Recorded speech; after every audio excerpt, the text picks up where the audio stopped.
She said something to me. Here's something that she said to me that really fucking sticks in my brain. That Ashley said to you? Yeah. Okay. She said it to me in September last year. So you knew her for a month. Yes. So one of the things I decided to do when I created this channel was to be as genuine as I possibly could be. So in the thought process of that, I decided I would never tell my close friends and family what the name of my YouTube channel was, at least until it was successful. So it gives me the ability of sharing things without having issues in my personal life. So the following is a series of conversations that I had with a friend of mine about his current relationship issues, which involved the fact that about 7-8 months ago, he ended a 10-year marriage, got divorced. His divorce was just final just recently. And almost immediately, he started dating, and he met someone who has 4 children. They are younger children. And she's a decent girl, don't get me wrong. But I think, let's see, she's 34, he's 47, and they grew up in completely different worlds. They have some things in common, but it seems that the lust of the beginning of the rebound relationship, which effectively is probably what it is, has worn off, and now reality is setting in. And so what you're about to see is a series of conversations that we had about that. And what I would like for you guys to do is, if you could, in the comment section, because this is actually something that's happening right now, go ahead and listen, give it a listen, and give me your advice, because I have difficulty. He is a close friend of mine. I've known him for 15 plus years, and I have difficulty giving him advice and trying to tell him what to do. I feel like he wants me to tell him what to do. And so, yeah. So go ahead and give it a listen. You could subscribe, give this a like, and let's see if we can help him out. Thank you. That was an hour and 15-minute conversation. Hour and 15 minutes. Yep. And what did you accomplish? Thank you, bud. You have a great day today. I didn't charge you for extra cheese or anything. Oh. I'm back. All right. So, I started out about the fucking sex. She woke up this morning, I wasn't there. She said, what time did you leave? I said, I don't know, a little after 2. Well, where the fuck did you go? I said, I went to fucking Waffle House, had breakfast, and I came here. Told her I'm not happy. So you went to Wawa? You didn't tell her you went to Waffle House?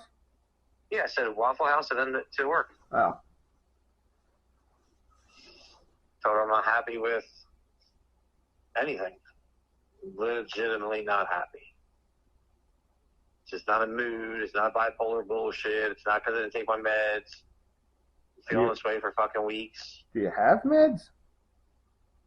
My blood pressure and my fucking diabetes medicine. Which they pay a little bit into it, but yeah, because one of them's for depression, and it can be used for depression or blood pressure. Yeah. So I just told her, I said, last fucking 4 weeks, 5 weeks, I guess, I'm not happy. I'm not happy. We had sex in 6 weeks. I said, I want to go on fucking vacation. You don't want to go on vacation, and I'm ready to go on vacation without you. I said, I made a sacrifice by taking the kids and but taking the kids with you. I sacrificed me going away is what I feel like I just gave up my life. Yeah, because if she don't want to go nowhere, you're stuck at home. Otherwise, you're on a vacation by yourself. Right. She's like, well, we don't have a place for the kids to go. My grandmother can't handle them for a long vacation. Your mom can't, so we're kind of stuck. I'm like, well, I need to go. I got to go. Like, I really need to just get in a car and drive or fly somewhere and just be okay with myself for a week or so. How'd she take that? She's like, well, I want to go with you. I'm like, okay, well, you can't. And I gave up by taking you and the kids. I know that we had small kids. I know you had small kids. I know we were going to do this. Okay, and I'm okay with doing this. But I just feel like I had to sacrifice more than anybody. Mm-hmm. I don't think it's fair. I'm not fucking... My feelings aren't taken into consideration. The sex, you're like, you don't even want sex. She's like, no, I want it. There's just no time. We're running all around with the kids and laundry and cleaning the house and blah, blah, blah, blah, blah, blah. You know what I mean? Mm-hmm. And then she said, then you come home and it's fucking 9 o'clock at night, and then you get a shower, and that's 9:30, and I'm already tired, and you're falling asleep by 10 o'clock. So I kind of puts it on both of us. I get it. So I'm like, okay, I get that. You know what I mean? She said, we just got to get everything situated with TFS and fucking get the kids and get them in the fucking schedule and whatever. And I said, and I punish them and you fucking unpunish them. So this is the way I just feel. Like, I don't want you to say anything. I just want you to listen to what I'm saying to you. You know what I mean? Well, it doesn't help that when you come up with a way to discipline the kids, in front of the kids, she basically contradicts you and fights you on everything, right, without an alternative. Like, if she had an alternative way that at least made some kind of sense, that maybe you could try it and see if it worked, it'd be one thing. But for her to, like, literally be like with the TV, she's all about the positive fucking, oh, we'll spend more time with her, or take Sebastian out and spend some time with him, and that'll grow a bond between you guys, and then that'll make him stop. No, I'm not giving positive. I ain't getting nothing back. Well, it's not. Okay, so she thinks that by positive reinforcement, it's going to make a 5-year-old stop pissing the bed? Yeah, and it'll stop him pissing the bed, and because he'll be like, hey, as long as you don't pee the bed this week, I'll take you to fucking main event, or I'll take you here. I'm not doing that. That's just constant rewards, and for what? Right. There's no consequence. Right. I said, just like Emily last night, I'm fucking yelling at her because she's being a little fucking bitch. Yeah, she's only fucking 4, but I don't give a fuck. I'll put my foot in her ass. If the event's wasn't here, I'd fucking yoke her the fuck up. So, all right, so Emily is 4, Sebastian is 5. What are the other 6. 2? Huh? 3. Okay, Grayson's 3, Emily's 4, Sebastian's 6, and Kara's 8. 6. Oh, okay. So I sat there and told her, I said, look, I feel like I'm sacrificing everything. I'm sacrificing, like, this is my part of my life that I already raised all my kids. You know what I mean? Yeah. And it was supposed to be my time to fucking work, have some money, put some money away, fucking go blow. If I want to drive to fucking Florida and stay for a fucking month, I can. If I want to go buy a house in Puerto Rico, I can go do that. You know what I mean? Yeah. But at this point, and I said right through the phone, I said, I'm not fucking booking it. Like, we talked about going to fucking Disney World fucking in the summertime. I'm not taking the kids to Disney World. I'm not. I'm not taking your grandmother. Well, I mean, 3 years old and all. They're not. They're really not old enough for it. I mean, yeah, people take them. Yeah, there's stuff you can do, but the majority of stuff, like the roller coaster rides and all that, you're basically going to be walking around, taking care of the kid in the stroller and dealing with the crowds, and they'll see the characters, they'll see the shows, but let's face it, when they're 10, 12, 15 and you ask them about it, they're not going to remember anything but the photos that you show them that they've been seeing their whole life. They'll never actually remember the experience. And I said right through her phone, I said, she says, I said, do you even want sex? She's like, yeah, I want sex every day for you. She said, I don't self-gratify. I haven't any of that. You know? Because there's no time. She's not saying, I'm not even self-gratifying sexually. I'm not even getting a shower like I want to get a shower every fucking day. It was 4 days before I had the last shower I took. Because there was no time. How does she not have time If she drops off the last kid in the morning at 9 and doesn't pick the first kid up, she's picking up until 1 or something. Well, by the time she gets home from dropping the kids off, it's like 9:45. And then she leaves at 1, so that gives you 3 hours and 15 minutes. But by that time, you're doing dishes, laundry, straightening up the living room, straightening up the bedroom, and then you're out the door. Yeah, so, but you got a dishwasher and a washing machine. So throw the laundry in, throw the dishes in, and then I don't know. It is what it is. But so we talked about that. Told her I wasn't fucking happy as far as vacations. Like I'm really not. I'm not. I should have took that fucking cruise in November when I wanted to fucking go, and I didn't go because Stephanie, blah, blah, blah, blah, and DFS, and your kids. I should have just fucking went, so I'd have been okay for a year. You know what I mean? I said, really, I have nothing to look forward to in my life. Do you really feel like you got nothing to look forward to? Yeah, dude. I mean, you've been a grandfather for 2 weeks?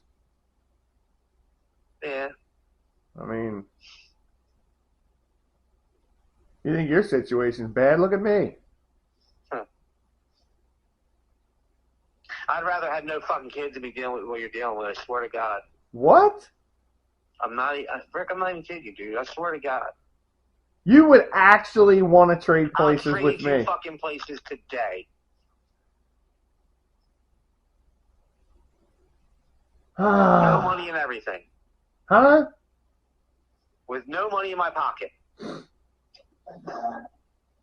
Wow. I wouldn't expect that. I mean, I said right there, I ain't had a blowjob in fucking 6 weeks. I ain't had sex in 6 weeks.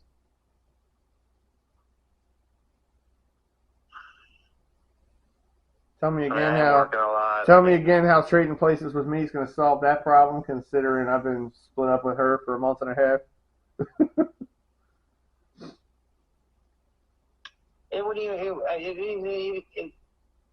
It's not even a sex, dude. It's really not.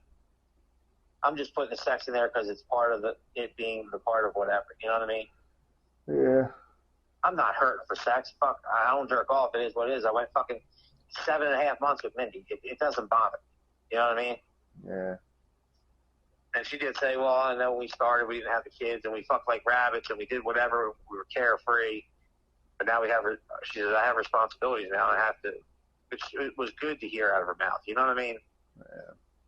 She said, this is my dream. I don't ever want to leave you. I know that you're not leaving me. I'm never going to leave you. I don't want to even talk to a guy. I don't talk to anybody. I don't see anybody. I don't even give a fuck about nobody but you, is what she just said to me on the phone. Yeah, but saying it in words because you're put on the spot and you're on the hot seat and making the other person feel like that. Right. Two different things.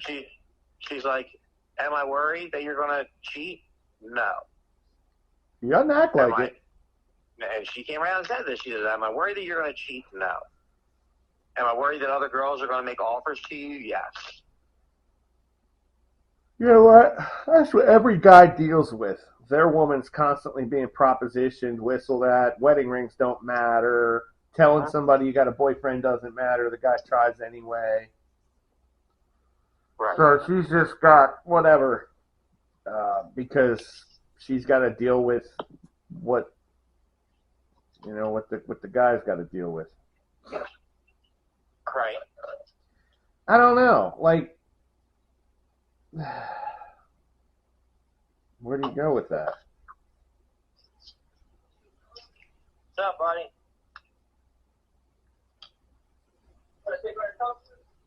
No, why? What'd you get, a grill over there? What is that? Did you? Just sit on top of the ice. Remember, you didn't know I had breakfast over here for a while, so I had to get my own fucking breakfast over here. Kids, Steph, the baby, all the kids, the dogs. I don't give a fuck, but I am leaving. I physically need to remove myself from the situation. But you're basically telling her you just need a getaway. I do, Rick. But I mean, is it more of a getaway from her, or just a getaway from you just want to be somewhere else for a little while? I really want to take her and me and her just go sit on a fucking beach somewhere, But she's at the beach first. She don't like the beach shit, but I don't give a fuck. That's what I do. I like the beach. I like the warm weather. I want to go where it's warm. So fuck it. I'll fly to Puerto Rico. I don't give a fuck. I'll go get me on a fucking cruise ship out of Florida. I don't give a fuck. Just get me somewhere. Fuck. Let me go to Key West for a fucking week. You know? Huh. So I like her to go with me. You know what I mean? Yeah. Because then there's the fun and the experience of her not. She's never had vacations. Her whole life has never had vacations. Never cruises. You know what I mean? Well, I mean that could be it. That could be it because you miss it because you've done it so much. She doesn't miss it at all because she's never been there. Right. So she may change her tune after she takes a trip. That's the whole point. Yeah. Just trying to give her something to be like, damn, I really need that. You know what I mean? Yeah. Well, they say happiness comes in short spurts. It's a 5-second orgasm. It's that vacation that you take for a couple weeks a year. Yeah. Yeah. But if you've never been anywhere and you don't jerk off, you don't know what you're missing. I don't jerk off. Never jerked off in my life. What? I swear to you, Rick, never, ever. Never. Not even once. Nope. 15 years old watching, sitting there with the Sears catalog. You never thought about it? No. Because I was fucking these bitches 12 years old. Oh, wow. So you could get it when you were 12 years old, but you can't get it now that you're 47. I could get it. Oh, boy. I know I could have fucked that bitch, fucking that teacher. That school teacher? Which one? Yeah. She's fucking hot. She had yoga pants on. You could see all her shit. Her top was like a big kind of a sweater thing. So you really couldn't see her boobs. I mean, you could see she had boobs, but they weren't like, you know what I mean? It wasn't skin tight. It was kind of hiding, you know what I mean? But when she sat in that chair, turned around to get off the chair, had her legs open, I could see everything. It was nice.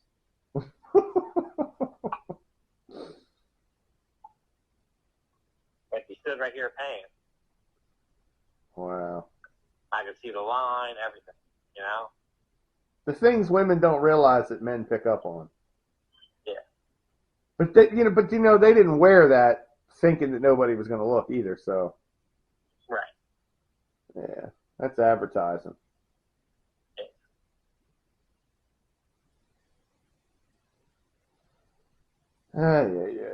She's all funny. It's like, you're my dream. I don't ever want anything to happen to us. This is our family, our dream. Blah, blah, blah. I mean, not for nothing. It's her dream. But your dream less than 7 months ago was, I'll never date another woman with kids.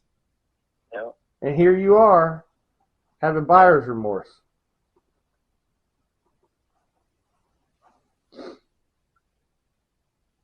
I mean, because I know I was giving it up. I mean, I was giving up a little bit of my freedom, but dude, I gotta get away.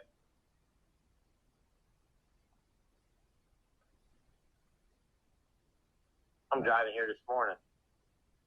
Got here this morning, got in here, got on with you, and thinking, I was like, I could call 3 bitches right now, come to my restaurant, stuff my dick right. I just don't understand how you're laying in bed with an hour and a half of sleep. And you lay there with your eyes open and you decide at 2 o'clock in the morning to get up. And you're not mad. That's the thing. You weren't mad. I'm not mad now. You got up at 2 o'clock in the morning, walked out in the living room, put your shoes on, got in the truck, and drove to a Waffle House by yourself to eat 2 all-star breakfasts. And literally, no argument. You didn't wake her up. You didn't have a fight. You know what that means? What? It goes back to the theory of the psychologist in the office. That guy in Virginia I told you about? Yeah, I remember. He said that he's got cameras in the lobby and he has couples therapy. And when the women and the husband, the couple comes in, he schedules them for like 4 o'clock. They show up at like 3:50, and he lets them stew in the friggin' lobby until like 4:15 while he's literally in his office watching them on the cameras. And if they fight or if they converse, he can determine that they've got something left. But if they both just sit there and zone out into their phones and don't even talk to each other, he said it's probably a dead topic. He said, but if it gets to the point where they're literally screaming at each other in my lobby or one of them storms out the door for some reason, he's like, they care enough to fight. And at that point, but here you are, you ain't got no fight. Yep. Which means you're at peace with the fact that if she called you right now and said she's moving out, you wouldn't have a problem with it. No. It wouldn't matter to you one fucking way or another. Maybe I'd be on a cruise ship next week. Yeah. No bullshit. Probably, yeah. Maybe not next week. 2 weeks from now, because you'd spend a week finding a replacement.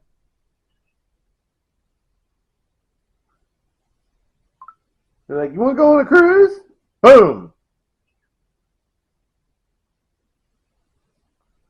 I don't know, buddy.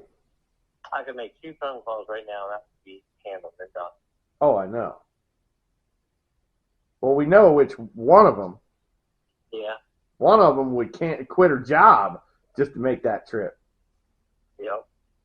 You know she would too, don't you? Yep. Uh-huh. Yep.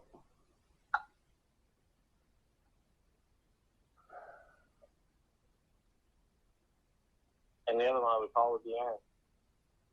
Yeah. Yeah. Tell me she wouldn't be fucking throwing to come back if she found that out. Oh, yeah. Either one of them. Yeah.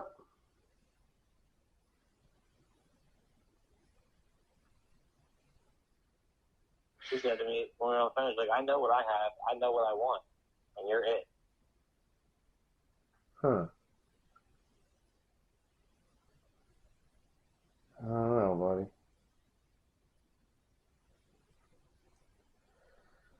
The problem is you got to think about the theory of the grass isn't always greener on the other side of the fence. That's half the reason I'm sitting here in this chair right now, hesitating to do the ultimate worst in this situation I'm in. You know what I mean? What do you mean the grass ain't greener? For me? Well, it never is, but it's like if you trade in your current situation that could potentially be fixable for whatever else is behind door number 2 or 3, are you going to be better off in 6 months or a year? Or are you going to sit back and go, you know what? I could have took that bitch to counseling. Or maybe I could have done this, or this. Or, whatever. I mean, the problem that you have... Huh? I said, I care about her. I love her. But the problem that you have is that, first of all, the kids are so young. Yeah. And it isn't just 1 or 2 kids. So it's like, It's not like you can call your mom up and be like, hey, can you watch Sebastian while we take a vacation? Right. Because that would be like, oh, yeah, no problem. But you got 4 kids. You got a baseball team. Yeah. So it's not an easy situation. No, it's not.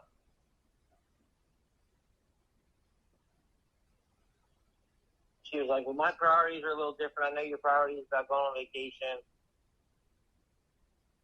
But I have to look out for the kids. I just can't leave with anybody. I have to stand and I have to protect my kids, and I have to make sure that she said our kids are good. Yeah. I'm like, yeah, but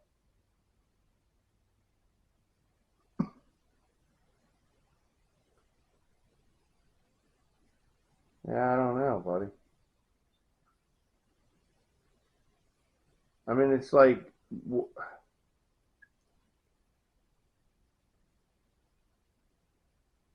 the problem is that you're going backwards, right? You started out in a situation, and that was acceptable to you to take on all this crap because you were happy with the way things were, and now that you have taken on everything, and there's nothing more to do. Now it's like the situation is going backwards because she's effectively gotten everything she needs to get out of the situation for her life to be complete. And now you're not getting, like the trial period is over. But she's happy with having me, her, the kids, Steph, Lauren, the house, the dogs. That's finally stability for herself. You know what I mean? And the kids and whatever. Well, I mean, she's been bouncing back and forth across what was it, Oregon she was in before? So, I mean, and was she in Delaware before she went to Oregon? Yeah. So it was Delaware, then Oregon, now back to Delaware. So she's been back and forth, and some of the kids are from the guy from Oregon? 3 of the first kids are from a guy in Oregon, and the last one is from a guy in Oregon. Wait a minute. They're all from Oregon? Yeah. Oh. But it being said, I guess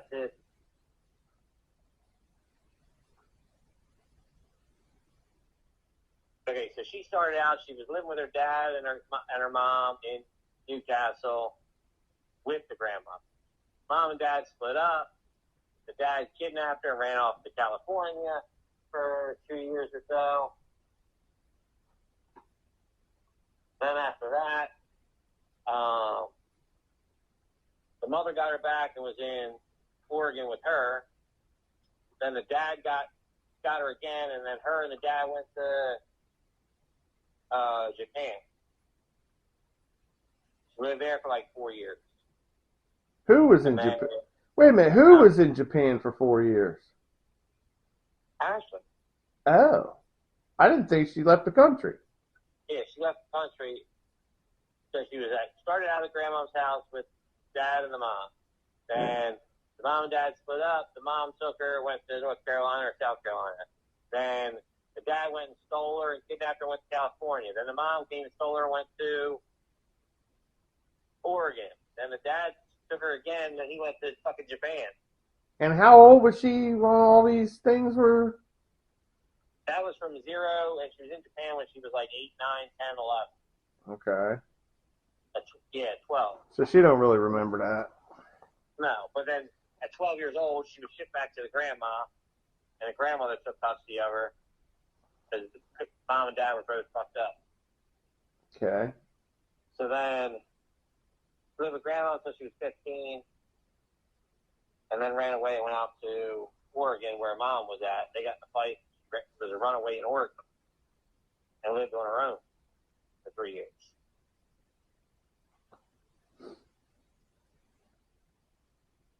So she's had a rough life, you know what I mean? Yeah. So stability is what you want, you know what I mean? But if stability comes at the detriment to she chose you and you made all these concessions and now you're miserable, then what's the longevity of the relationship if you're the one giving up everything and you're not happy? Right. This stuff's a two-way street. Like, in the end, she gets all the cash and prizes, but she hasn't had to give up anything. She's the one winning on all fronts. Right. She's out of the situation she was in with the grandmother. She's got a stable environment for her 4 kids. She doesn't have to want for anything. But now, as a consequence of that, you've literally had to give up not just what you wanted out of your life that you didn't have when you were married, but you're now giving up the things that made you happy when you were married, even though the marriage didn't work out. You guys, like, you went to Puerto Rico and took a vacation without a care in the world. Yeah. And you can't even do that now. So you're going, what's it called, retrograde? Like, you're going backwards. Yeah. And you didn't do this to go backwards. At the very least, you want to stay in the same place. But, I mean, it's like, the sex is one thing. If you're not getting that, then you guys don't have, like, the intimacy and the bonding and all that. But if you can't even go somewhere and do something with her that you enjoy, or that either one of you enjoy, that's the thing. Like, you guys haven't had that many experiences as a couple. Wow. Most people don't dive into, hey, let's raise these 4 kids of yours together without having some independent personal experience with this person so that you can get to know them on a separate level. Because you need to know whether you like the person. I mean, you could throw anybody in bed and say that they're awesome. Right. But in the end, you have a construct in your head of who she is, and you say you have feelings for this person. But if you haven't had experiences with someone, then is this lust, or is it just, you know, or are you in love? Like, anybody can go. You didn't even know who she was 8 months ago. Yeah. And here you are, raising 4 kids, living together, playing house, and you're not happy that fast. And I don't know. I have to wonder whether, like, sex 3 times a day in the very, very beginning, like day 1 of the relationship, wasn't just lust, and then you took that and ran with it, family court, boom, boom, now you got a family. Yeah. And now it's like, okay, we have nothing in common. That happens a lot. People jump into things because of the physical aspect, and then they wake up one day and realize they have nothing in common.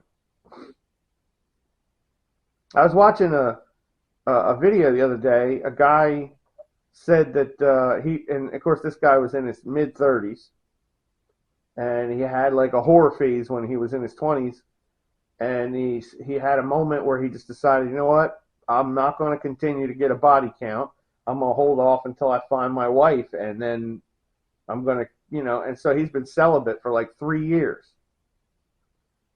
And he said the moment that it occurred to him that that's the way he should go with his life was because he was in a gym, and there were some guys in their 40s and 50s in the gym.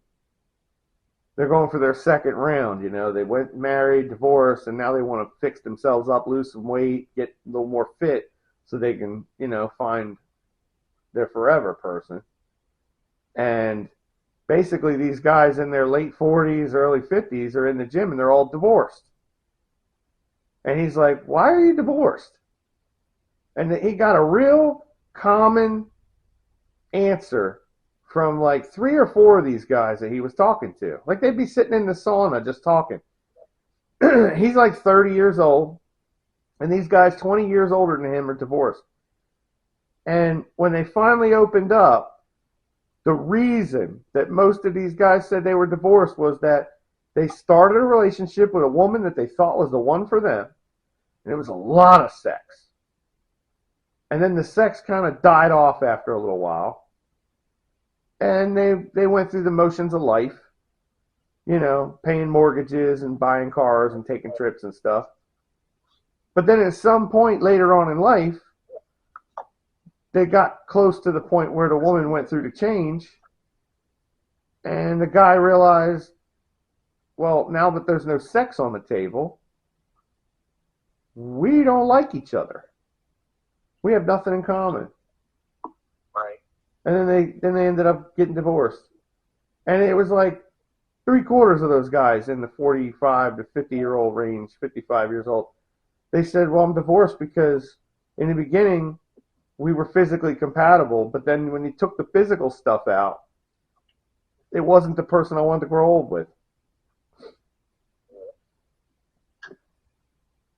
I mean, in your case, she's what, 34, you're 47, so you're at the age that those guys were at, but like you guys have a lot of stress, you got a lot of responsibilities, and there are responsibilities that you've had for many years raising other kids. Yeah. And obviously she can't check out. They're her children. But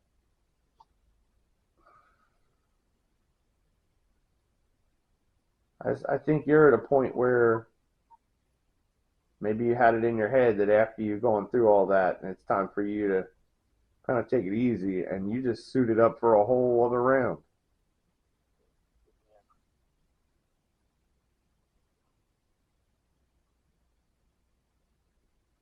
I mean, the problem is that life is short. Yeah. So is the idea here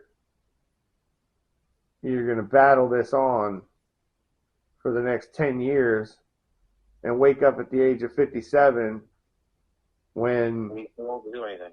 you'd be too old to pull anything off. Stephanie's kid's going to be, in middle school, and you're a grandpop, and then what? Yeah. Exactly like this. Because not to put too fine a point on it, but if you haven't figured out what you're doing by the age of like 50, 55, you're never going to do it. Yeah. And you're literally right there. Tick tock, motherfucker.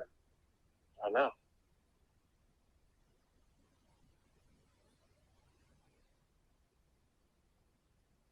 But I mean, at this point, you can't very well tell her to get out.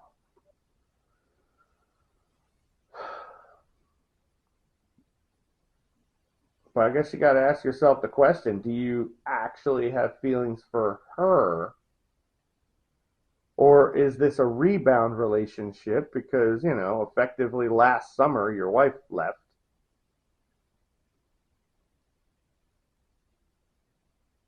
I mean, when was it that Mindy actually walked out the door? May. Well. But she didn't file. She didn't file until what? July? She filed July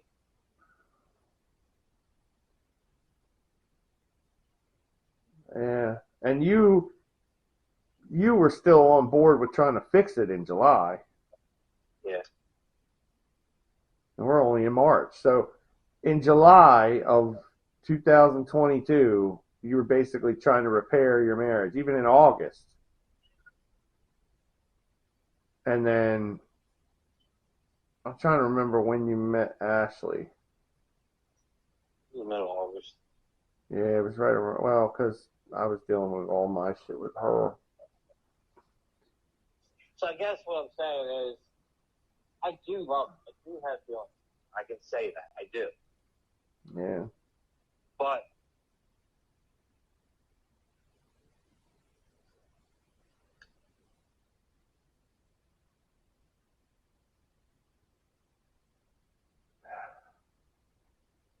the problem is like as I sit here.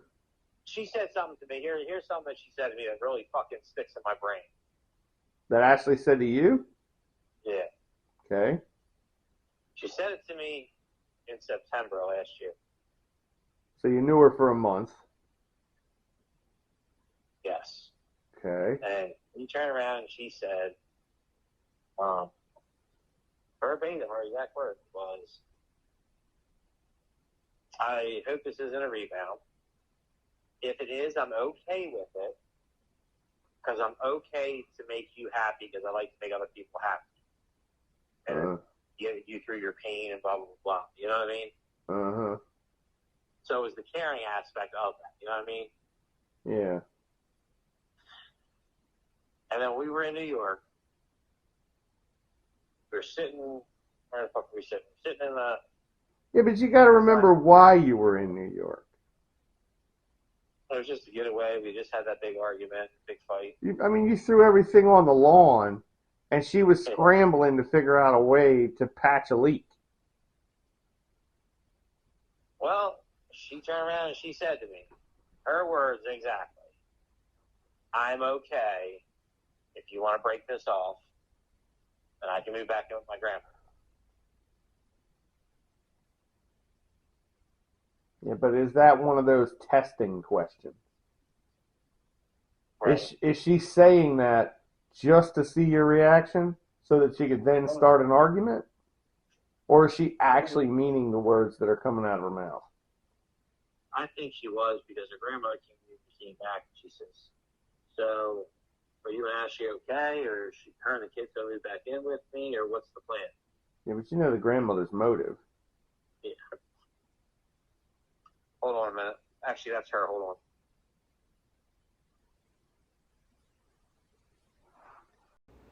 on. All right, everybody. Whatever advice you have, please drop it in the comments. Give us a like. And if you could subscribe, follow along for more, help me out. I really appreciate it.